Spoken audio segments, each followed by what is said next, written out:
Okay, good afternoon, just barely afternoon. My name's John Fritz, and we're going to go ahead and get started. If you haven't started eating, please go ahead. But we are on a tight schedule, so I'm going to try to keep us moving. But by all means, get up and down and get your food so that we can move along here. So welcome to this kind of brown bag on using Blackboard to help students take responsibility for learning. What I wanted to do is this is what we're going to do in terms of trying to accomplish a little bit here. By design, we've asked the panelists not to actually present what they're doing with adaptive release, but instead to focus on why they used it and what they observed as a result. What we're going to do is ask Karen to give us the quick orientation to adaptive release right at the beginning, okay?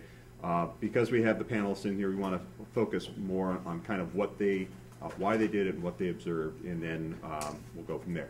And our panelists, even though they're all eating right now here as well, Katie Berger from HAP, maybe just raise your hand there.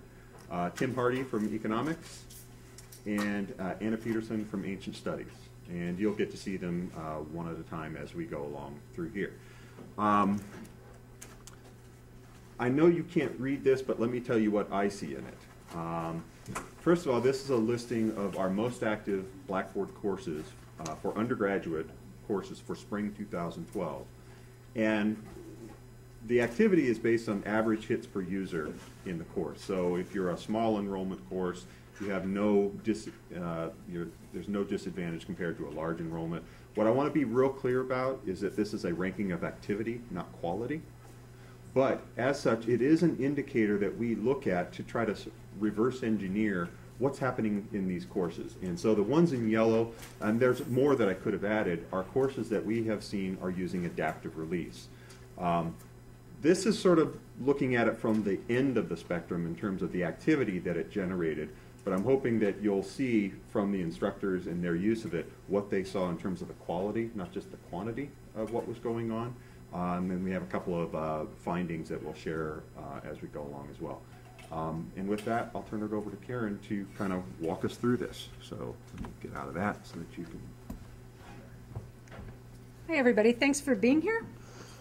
What I'm going to do is I'm logged in with two separate browsers.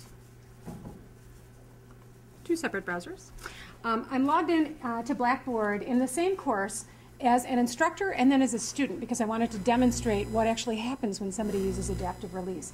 Adaptive release is a tool which allows you to set conditions that students need to meet in order to be able to access content. That content just could be content items, it could be quizzes or other interactive activities. So it's a series of rules so that the conditions that you can set, it's a series of logical rules, could be very simple or could be nested together to be fairly complex. So let me give you an example. In this course as an instructor, I have a course document folder, and I've chosen to put in three items, three pieces of content. I have a week 1 readings, I have a week 1 quiz that a student would do after presumably doing the reading, and then week 2 readings. And what I'd like to do in this case is say that I want my students to complete the week 1 quiz with a grade of 100% before they're going to even be able to see the week 2 readings. I want them to read this information, take the quiz, do it as many times as they need to, get 100% before they can move on to the next reading. So let me show you how you'd set that up. The item that I want to control access to is the week 2 reading. So if I click on the contextual menu and choose adaptive release, this is where you get to set those conditions. There are 4 types of conditions you can choose. You can choose dates, so limiting a date range, which you can do on an item anyway.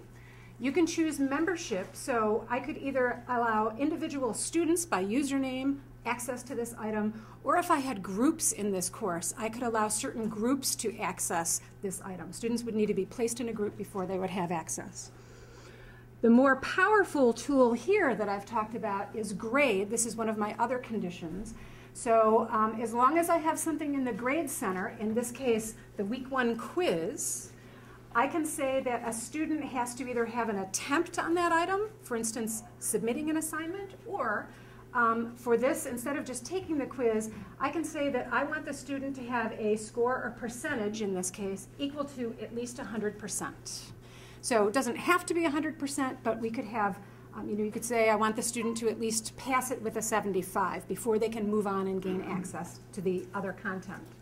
And finally, the fourth condition that one can set here has to do with review status. So you can enable review so that a student has to actually click a button and say, I have reviewed this before that other content item becomes available. So again, in this case, what I've chosen to do is just strictly grade.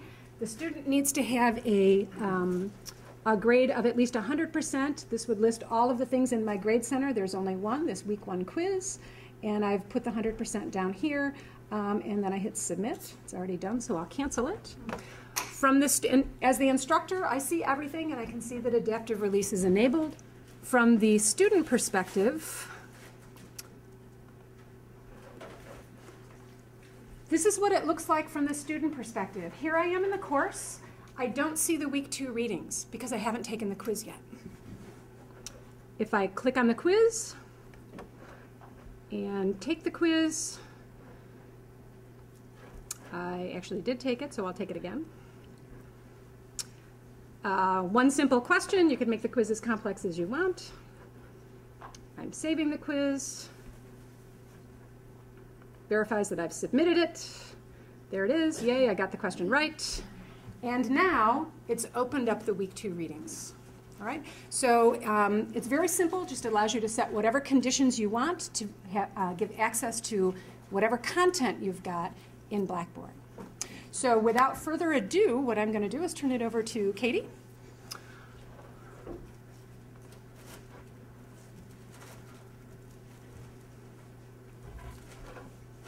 Oops.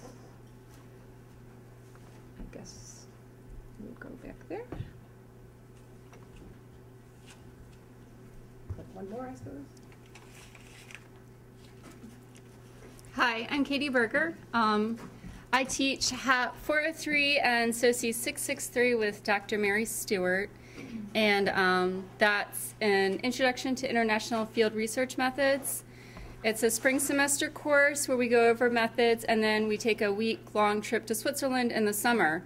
So it's a hybrid course, which means we only meet every other week during the spring semester. So a lot of the students have to, well, all the students have to be self-directed, and half of their material happens outside of the classroom because we're only meeting every other week.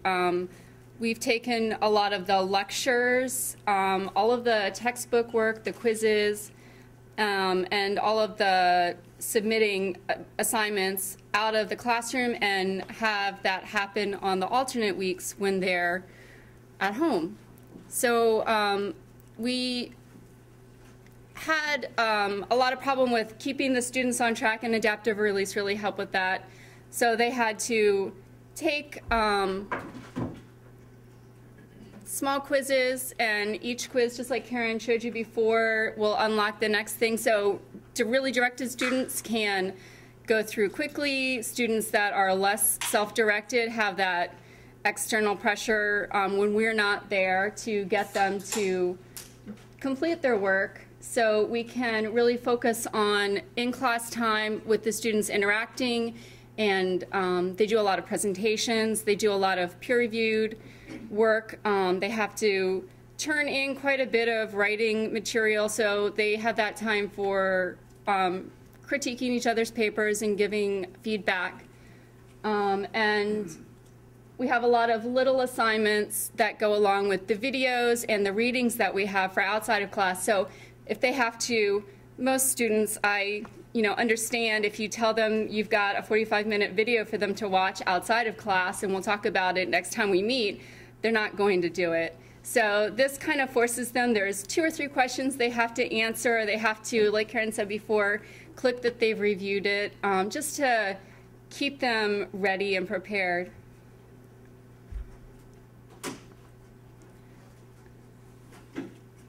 So all of that stuff, as Karen said before, really just unlocks the material for them.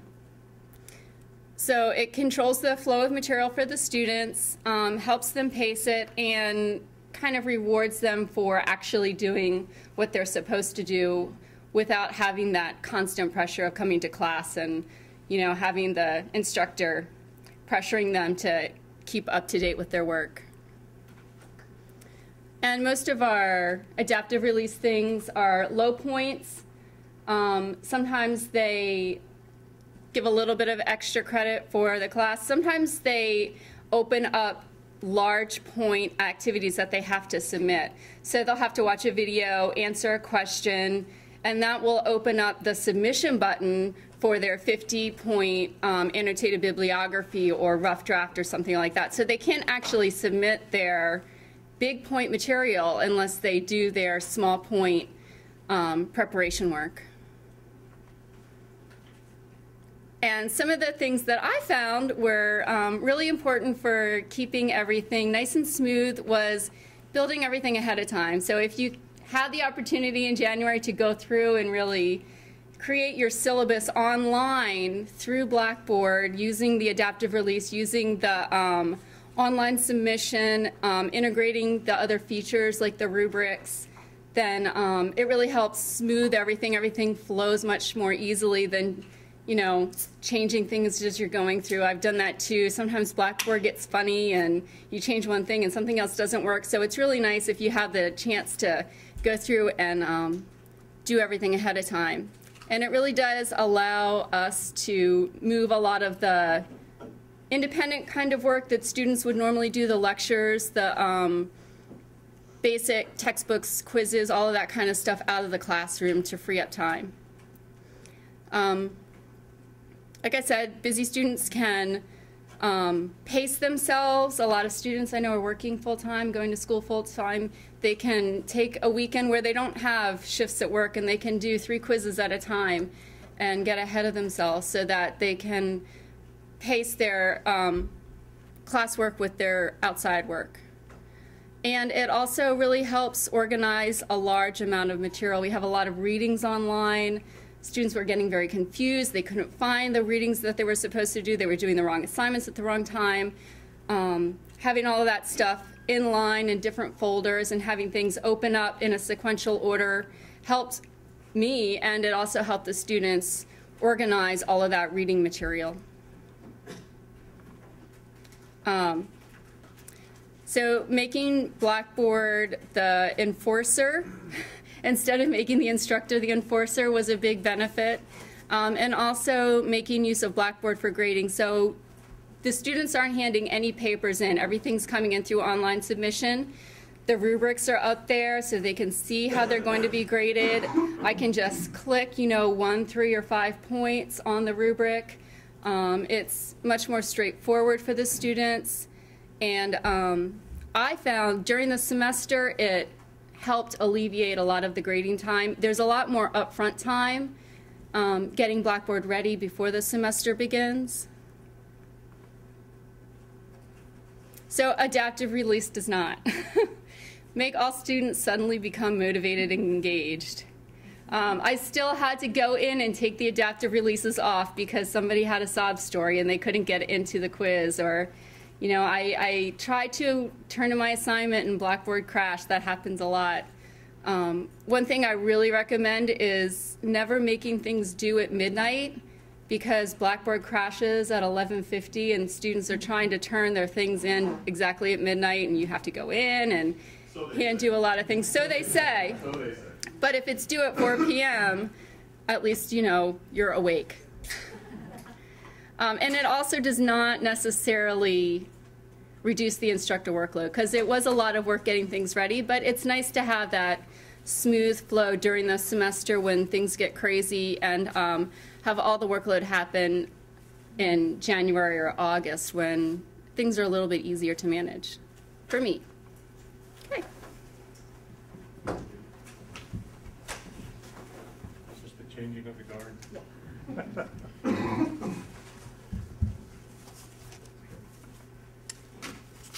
Why do I use it? It directs the traffic. It lets the building blocks come in the order that I want them. And a lot of their work they have to do before they get to class. And it's simple to find out. Your work was due at 10 o'clock.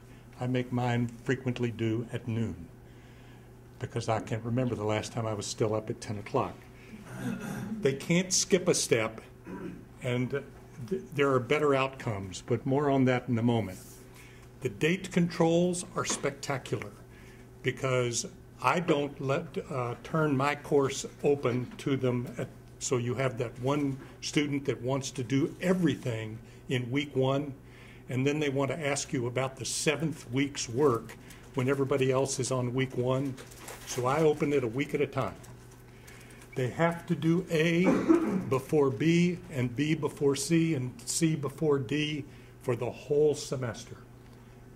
Virtually everything they do is worth something, and with one exception, and that's the departmental final exam. With that exception, there is nothing that in and of itself is fatal. Nothing. I've never liked the model of 40% for the midterm, 50% for the final, and stuff like that. And I put it all, everything out in my grades, including the averages, the medians. They can figure out how they're doing compared to all the other students in the class at 3 a.m. if they want to.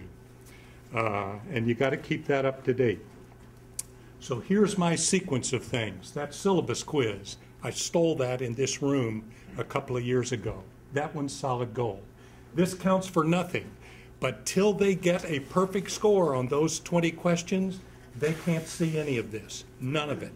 The screen's blank, and I've learned that I have to put a little message up where they think there's work, reminding them that they won't see anything here because they think Blackboard's broken. You won't see anything here until you do this, and then with adaptive release, I turn that item off when they've done the syllabus quiz. Make sense? Just little things you learn about. The learning objective quizzes they do first, followed by Blackboard quizzes. These two are conceptual only. This is an accounting class. Then the homework and the quiz on the homework are online. Would you like to guess where I get all of these questions, every single one of them? From here. And where do I get all of these? From here, except that the numbers that they're dealing with here are different than the numbers that were here. They do this much before we meet. We meet, and then so if they've got a question, they can get an answer, and then they go on and do the rest. These tests are now online. I used to do them on paper. The only thing that's on paper anymore is the departmental final exam. Oop. Now what did I do? Which one? Chrome. Okay, the next one over. There you go. You're back. Okay. Just click on that one right there. Now you're back. There's no paper in class, nothing. Perfect score on this one. For the record, the syllabus quiz record for the most attempts is 56. Somebody wasn't thinking, you think. Usually it's once or twice, maybe 3 times. The administrivia melts away. When's the first test? What version of the book? When's your final? And the one I've now added is I've got this 1-page document I call house rules. No food in class, turn your cell phones off, things like that. And in this syllabus quiz, I've read and will comply with everything in the house rules. And if they don't answer yes, they don't get beyond the syllabus quiz. Takes on the earlier quizzes, there's no feedback other than the number correct. If there were a learning objective quiz that had 6 questions, all I will tell you is 5 out of 6. I will not tell you which one's wrong, because this is hybrid. You ought to be reading the material first, and most of those questions are coming word for word out of the material they read. Okay, now pinch that idea here. One quiz for each learning objective. If you open the chapter and there's 6 LOs, there are 6 quizzes. They don't count for a single thing, but you've got to do 1 before 2, 2 before 3, and 5 before 6. And then you get 10 questions. These count for something. Then we go to the homework with the problems, all the computations, calculations, etc. And these are as valuable as the final exam on purpose. Departmental final exam has been that way for 20 plus years. We have multiple faculty that teach 122. The students in my sections, on average, have the highest average score on the final exam, semester after semester after semester, because I go check that every semester. And of those students that have done what's asked, all those bits and pieces, well, it works. To put some numbers to it, in 122, I've had something over 1,000 students who have done what's asked, and I've only ever had 4 fail the final exam. And I'll take that to the bank. And this is John Spees. So we've actually been learning a lot from Tim's Econ 122 course. Is that accounting? What's the title of your course? Accounting Principles 2. Okay, which is a prerequisite for Econ 301 cost accounting. No, that's intermediate. Intermediate accounting. I'm sorry. What was interesting is I kind of took this from a challenge that Freeman Rabowski had said, is that the true sign of student success is not passing one course, but passing the next one that requires it. And so I looked at the next course that is required, that Tim's course is a requirement for, and we found some interesting things. So Tim talked about being in this room before. We've done the hybrid workshop and alternate delivery program here. And so we've done a lot of these kinds of things looking at adaptive release. In spring 2009, Tim came to the hybrid workshop and learned how to use adaptive release. He was working it out in the fall, and then by spring 2010, he'd sort of worked out the kinks. And what we noticed is, number one, his activity in his course just shot through the roof by orders of magnitude, you know, number 1 2 years in a row. But when you look at the next course in terms of how his students are performing, his students are performing almost better than a half-letter grade higher than students from other sections of 122 in 301. What you see here, the dividing line, the spring 2010 to the right, is all of Tim's 122 students in 301 since spring 2010. That's the purple. Before he did it, it was in the green, the 2.88. That was before he started using adaptive release. By comparison, these are all other sections before spring 2010, and this is since spring 2010 in the blue. This is all students who didn't have Econ 122. We think they came in as transfer students and just took 301. And then to the far right, 2.82 is the average for all Econ 301 students. One thing I've noticed, and I'm not the statistician that some of you are, but one thing that I've noticed is that, first of all, the sample numbers are small. Okay, so I just put that. This is correlation, is not causation. But I haven't done, you know, we don't have enough of a sample to really deal with in terms of doing the statistical testing, or at least that I'm familiar with. But what I did notice is that there may have been a little bit of a teacher effect. Tim's students were performing higher in 301 than students from other sections, but the gap almost doubles after the use of adaptive release. Again, I'll just leave that out there for what it's worth. Again, in terms of the activity, and then how students are performing in the next course, and Tim's right, you know, his students in his own course have been performing well on the department final exam for years. So I just thought that would be useful to have. Unfortunately, I haven't had a chance to look at, you know, Katie's course or Anna's, course. We're still getting our hands around some of the data, which I'll show you at the end of the presentation here. So now I want to turn it over to Anna.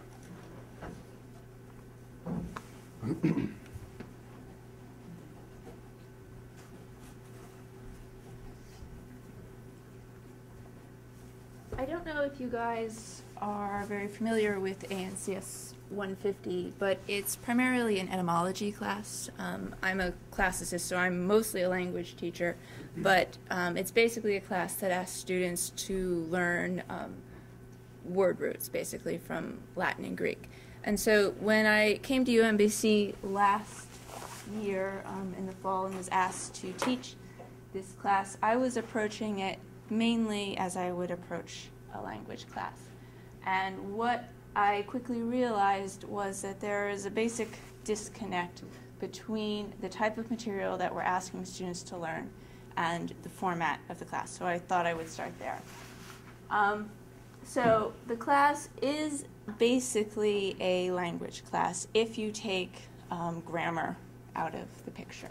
It asks students to learn a large number of foreign prefixes, bases, and suffixes, and it requires a high amount of memorization on their part.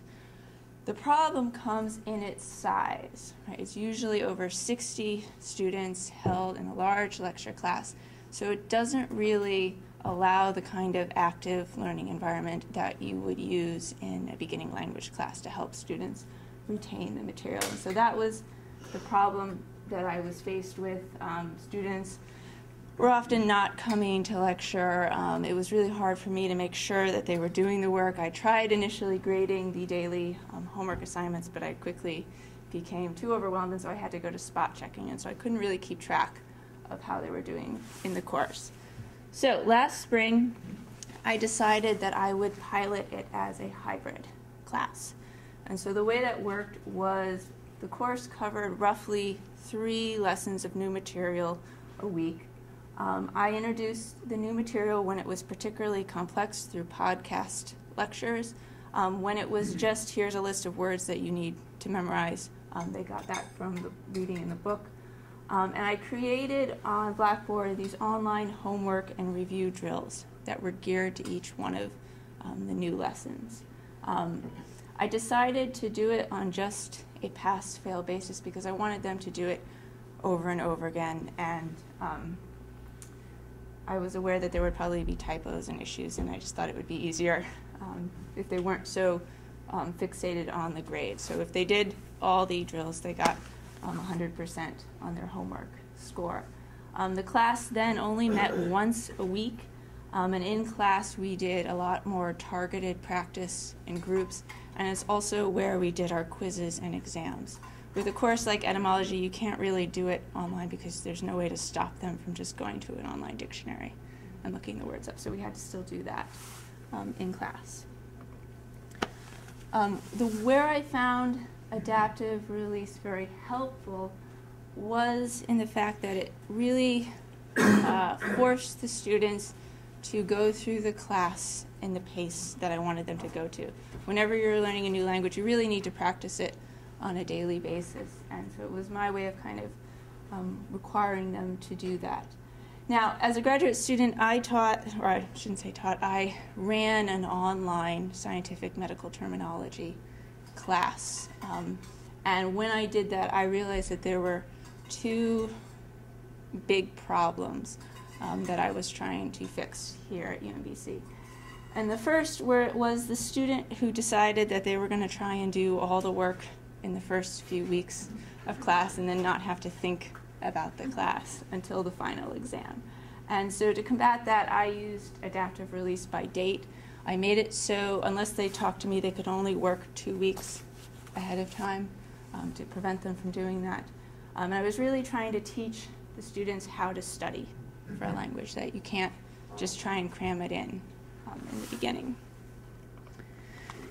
The other problem I wanted to fight was the student who decides they're going to blow off learning the stuff until the midterm or the final.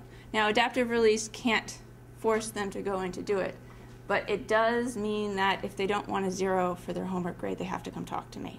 They have to let me know why they didn't do it. and it's a way for me to try and keep tabs on the lazy students. It's also a way, you can see the statistics, and so if you see someone hasn't made it past drill number 2, you can send them a nice, friendly little reminder that they need to get to work. The greatest benefit I found from adaptive release was that it was the closest I could get to recreating the kind of environment that I would have in a beginning Latin or a beginning Greek class. The way I would, say, teach Latin is I would introduce new material, and then we would spend a lot of time drilling that material, and students would get immediate feedback on how they were doing. And obviously you can't do that in a 60-plus person class, but if you do online drill work like I did, it's the closest I could find to giving them that experience. Now, since I only did it once, I can't really give you a whole lot of definitive results, but I can say that based on the 2 semesters, the spring students were more engaged than the fall ones. Class attendance was much better, and they also seemed more willing to ask questions when they didn't understand. I think that might be because they had more responsibility that they had to assume than just coming and listening to me drone on about etymology. They were also more able to complete more difficult assignments. So in class we did a lot of word building and discussion of strategies about how you take words apart to get at their meaning, which we couldn't do so much in the fall because so much time was spent with just introducing the new material.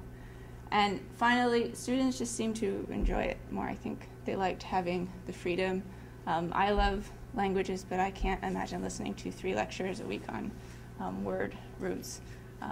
So, that, and I think if they're enjoying it more, obviously they're gonna get more out of it. And I think these kinds of assignments can be good not just for an etymology class, but for basic language classes. Right? So a way to give them that extra practice that maybe you don't have time for in class.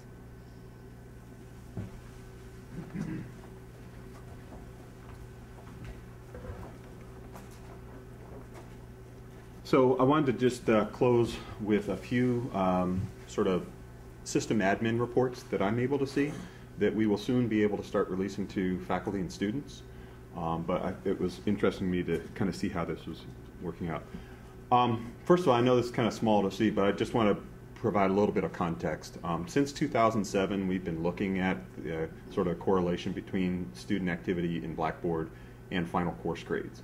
And I can tell you, this is just for spring 2012, but the pattern is the same since 2007, that students who earn a D or an F use Blackboard about 40% less than students who earn a C or higher. It's been every semester that we've been doing it. Sometimes it's 42%, sometimes it's 39%, but it's been consistent. And what I would also point out is that this is population data, not sample data. So it's the entire population of student users. It's not just a selected sample.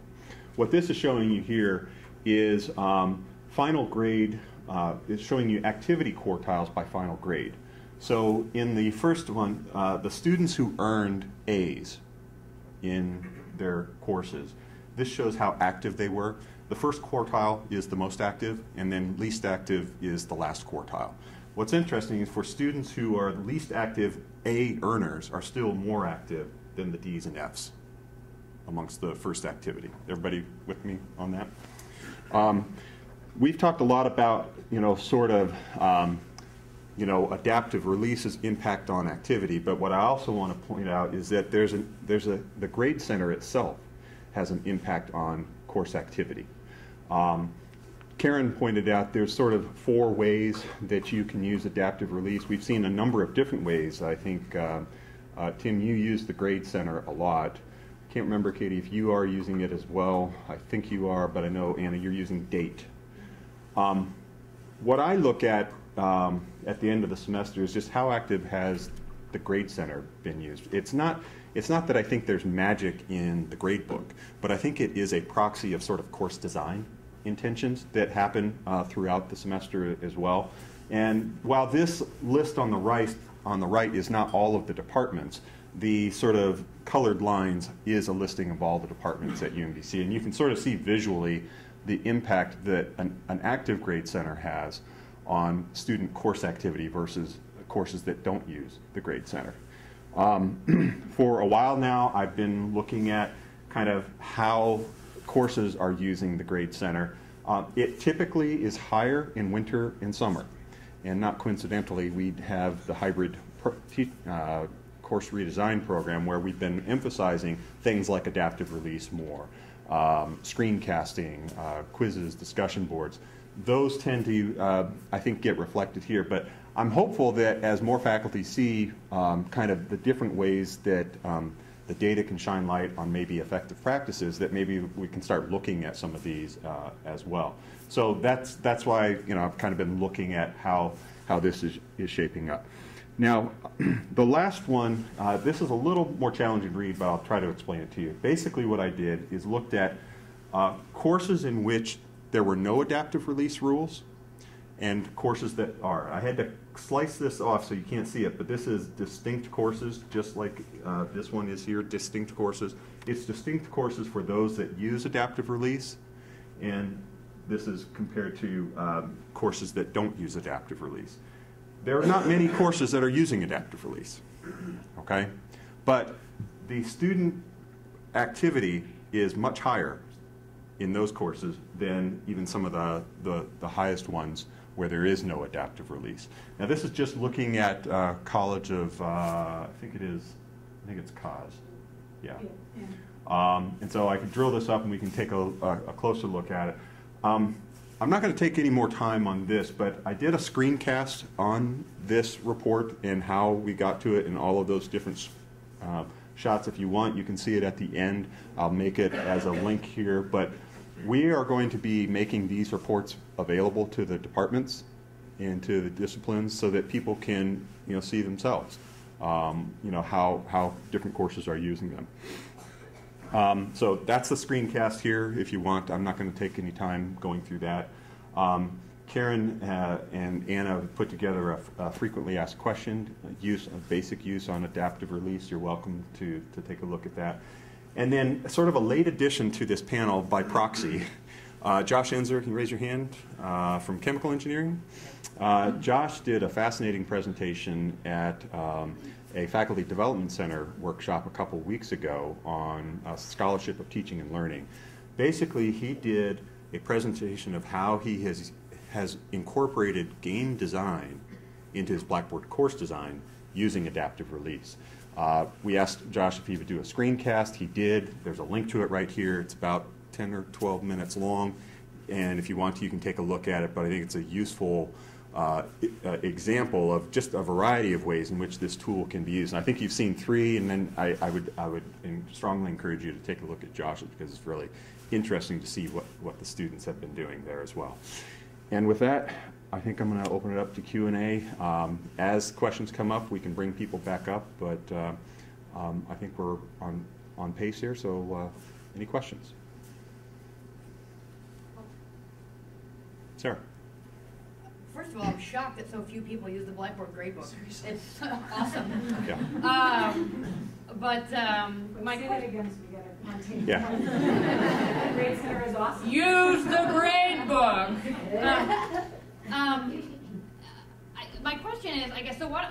To me, a lot of what this is very similar to other things that some of us do to make sure the students are basically working on the class often, in a variety of ways that we do that. But what I see with, you know, team-based learning, which is one way that I get students to use the material often, is that with the grades, so like Tim's, you know, very impressive grade results. So you have your distribution of grades. Does the whole thing shift to the right compared to other people, or are you cutting off the left tail? You know what I mean? Like, what I see with my class is almost no one fails. Oh, yes, they do. Well, Not yours, mine. yours, okay. Right. In other words, I don't think that many people, more people get A's, but those people who would get a D or an F get a C because they have to be doing the work, and so they have to learn something. Well, 3 quick comments. First, My statement was of those who did what was asked. Right. That's all, substantially all the parts, only 4 filled parts. What percent didn't do what was asked? 10, 12%, something like that. And some of them just give up and walk away. Now, the second is, in my class, I don't curve. I think it's wrong. Me And too, there's I'm right probably... Amen, brother. She said amen. I agree. Oh, thank you. I also don't do extra credit because there's no such thing in the real world. Here's the deal, that's the deal. But there, for a 35, 40 student class, there may be 4 or 5 A's, a bunch of B's, a bunch of C's, and a handful of D's and F's. And the ones that are D's and F's, because of, it's now called My Grades, but used to be called Grade Center. If they don't know that's coming, that ought to be a lesson to them as well, because it's all there. What they don't do on due date, I go into My Grades and I put zeros. They can see the zero. I do want to go back to one comment that you made in terms of, I was shocked too when I saw how few courses use the Grade Center. And then I started to think, I don't know how many other schools would even know. So, you know, at first I was chagrined, and then I thought, well, at least we have some tools that we can see that now. My own theory, and Karen and I have debated this a little bit, I know that when the new Grade Center came out with Blackboard, we heard some feedback that it was complex, challenging to use. And in fact, even reports of faculty say, well, I just do everything in Excel, and I download it and do it all on my own. And I completely understand that, except for the fact that I think if faculty could realize the kind of feedback it provides to students in an automated way that you don't have to, that's what I think people are missing. I feel like that's the best part. The students never come to me and say, what's my grade? What if I get an A in the final? And You're literally telling me only a fifth of our classes use the online gradebook? At certain semesters, yes. One more comment about My Grades. One of the lessons I learned the hard way is that the columns in Gradebook are added to Gradebook in the order that you create that activity. And so my first thought was, well, now I have to think about what order to create them in so that Gradebook is presented correctly. But then I realized that you can go into My Grades in column organization and rearrange it so that I put at I call it the left side, but the first thing the students would see are the tests.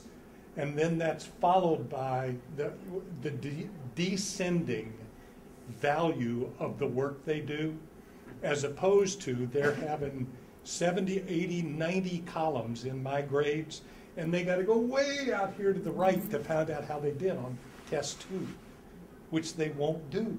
They'll ask you instead. So by organizing that, more questions melt away. I want to get back to Cal. Cal, the figure for fall is, I think, low because we're not done with the semester yet. And also, we've had some issues with this report updating the data. I think it's kind of stopped around week 6 or 7. So we need to rerun this. I still don't think it's going to creep up much beyond 38%, you know, for some of the other semesters. But I find that absolutely shocking. yeah, but that's what I'm seeing. Katie. I realize that HAP's a really small department, so it might be easier for us than some others, but I spent a considerable amount of time figuring out how to use Blackboard to its best advantage, and we've talked about me helping some of the other faculty members that are not as savvy with the workshop, just in-house, going in and, you know, actually using their courses and showing them what they can do with that. That might not work for chemistry or something like that where you have so many instructors, but we're hopeful that we can spread the use. I'm a nobody adjunct, so I can get away with this. More often than not, the tenured folk ain't interested. Well, and that we are primarily an adjunct department. The one thing I wanted to point out, one of the reasons that we want to make the reports public, I mean, they have been public for 5 years, but it's not embedded in Blackboard. You have to follow the links to go to it. But one of the reasons that we've been doing that is that we've been hopeful that you folks will teach each other more than we can. We don't presume to teach you, but as in our role as system admins, we have a bird's eye view of the system that maybe you don't. And so if we can use the reports to maybe help colleagues find each other, initially, you know, you might be put off by the whole idea of an activity ranking. But if you can simply use it as a proxy for course design or student engagement, it might help identify colleagues that you can talk to and say, hey, what are you doing in your course? I noticed that it's getting a lot of activity. My assumption is that student activity is a function of course design. I've been doing an independent study with Linda Hodges in faculty development. We've been talking a little bit about teacher beliefs and how they influence technology adoption. And if you believe that your primary role is telling, that teaching is telling, you're going to design a course that sort of caters to that. If you believe that it's more constructivist, hands-on, that students are making their own meaning, you might design a course that's that way. I think that, you know, activity in a technology system is simply one way. It's a way. It doesn't necessarily capture what you're doing in team-based learning, although I think once you're committed to sort of that student-centered view, it starts to manifest itself in other ways as well. And I think this is simply a way we can try to look at it, and it might even be that we're finding some other things. We've been talking about adaptive release. I've been seeing what some faculty are doing with discussions that is interesting as well. Tim Finn in the back here, what Tim is doing with VoiceThread, interactive discussions, is fascinating. But like I said, you folks can teach each other more than we can, but if we can at least try to use the data to kind of shine light on it, that's what we're trying to do. Any more questions about the panelists and what they're doing in particular? Yes? Yeah, I wanted to ask about what kind of blowback you get from students. Is it 50 million emails saying, hey, I can't access quiz 2, what's going on? How quickly does that problem solve itself? Kate, yeah, go ahead. At 11:55 at night too, yeah. And sometimes there are, Blackboard has glitches and it goes down, and but overall I would rather have everything come in electronically and have them decide on the pace than, emailing me constantly about, when is this due? How do I turn this in? Everything's very consistent for them, so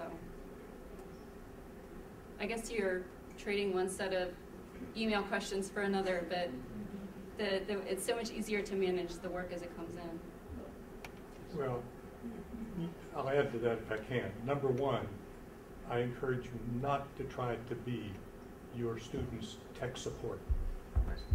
If you do that, you'll drown. So point them to what are the approved or certified operating systems and browsers, and if they want to do something else, they're on their own. My favorite response is turn your machine off and go to a lab, because those we know work. Second, Blackboard, in my experience, has been very reliable. It borders on bulletproof. You're going to keep it that way, right? No.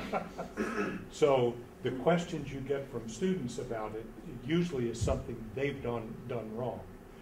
And one of the lessons I've learned is they will print, most of them will print the syllabus. And if the dates and times on the piece of paper they've got exactly match when you open and close things on Blackboard, they'll quickly learn that they can go to that piece of paper and figure out why they can't see it, instead of asking me. It just makes those things melt away. Anna, go ahead. And if you could speak up a little bit, just so I'll point it. One thing that I did was I created certain rules for how they were going to answer a question. So I said, no capital letters, just type everything lowercase. We're not going to use dashes. We're not going to use commas as a way to kind of control Blackboard marking things wrong. Sure. When you're getting hundreds of emails. Yeah, my question was about how well trained or oriented students are to using Blackboard. I started as a new adjunct last year, and I had a friend who teaches here who said to me, "You've got to use Blackboard, it's the best." And he walked me through it, and then I used it, and I was really happy with it. But I had a mixed experience with the students in terms of how quickly they were adapted to it and using it, how much they knew, and then they would be teaching each other. But I felt like, is it my responsibility to teach them how to use it? Is there somewhere else? Do I just like direct them to the website because there's like self-teaching stuff on the website? Do they learn at orientation or?